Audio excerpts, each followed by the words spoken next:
शिव गुरु के चरण में कोटि कोटि प्रणाम। माँ जगत जननी के चरण में कोटि कोटि प्रणाम बा। हमार प्रणाम स्वीकार करी, हमार प्रणाम स्वीकार करी। साहब हरेंद्र नीलम दीदी के चरण में कोटि कोटि प्रणाम, हमार प्रणाम स्वीकार होके। धरती पर बैठल धरती मैया के चरण में कोटि कोटि प्रणाम करतनी, हमार प्रणाम स्वीकार करी, स्वीकार करी। जितना हमार गुरु भाई बहन बा सबके चरण में कोटि कोटि प्रणाम करतनी, हमार प्रणाम स्वीकार होके।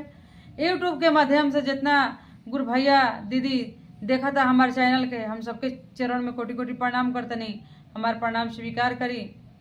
आ देखी भैया दीदी एगो बहुत सुंदर हम भजन लेके आइल बनी रोरो सभे के बीच में। शिव चर्चा रोरो सभे सुने के प्रयास करम, घर बैठले दया मिली। देखी दीदी चैनल के लाइक कर हम, शेयर करम, सब्सक्राइब करम, कमेंट करी मत भूलम। कमेंट में जरूर लिखम हर हर महादेव। हमरो शिव गुरु अइले बांध के पगरिया हो, हमरो शिव गुरु अइले बांध के पगरिया हो।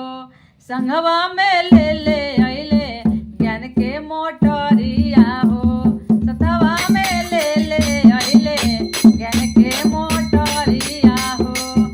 हमरो शिव गुरु अइले बांध के पगरिया हो, हमरो शिव गुरु अइले बांध के पगरिया हो। सथवा में ले ले अइला ज्ञान के मोटरिया हो, सथवा में ले ले अइला ज्ञान के मोटरिया हो। ना देखलन जात पात, ना देखलन उमरिया हो, ना देखलन जात पात, ना देखलन उमरिया हो। हमरो से बड़े बड़े मन शिव के शिष्या हो, हमरो से छोटे छोटे मन शिव के शिष्या हो।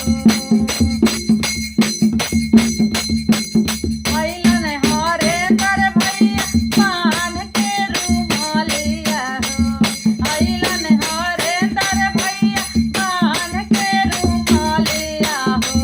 सथवा में ले ले अइलन राजू रुद्राक्ष कंगनवा हो, सथवा में ले ले अइलन रुद्राक्ष कंगनवा हो। ना देखलन जात पात, ना देखलन उमरिया हो, ना देखलन जात पात, ना देखलन उमरिया हो। हमरो से बड़े बड़े मन शिव के शिष्या हो, हमरो से छोटे छोटे मन शिव के शिष्या हो, हमरो से छोटे छोटे मन शिव के शिष्या हो। अइली नीलमा दीदी ओढ़ के ओढ़निया हो, अइली नीलमा दीदी ओढ़ के ओढ़निया हो।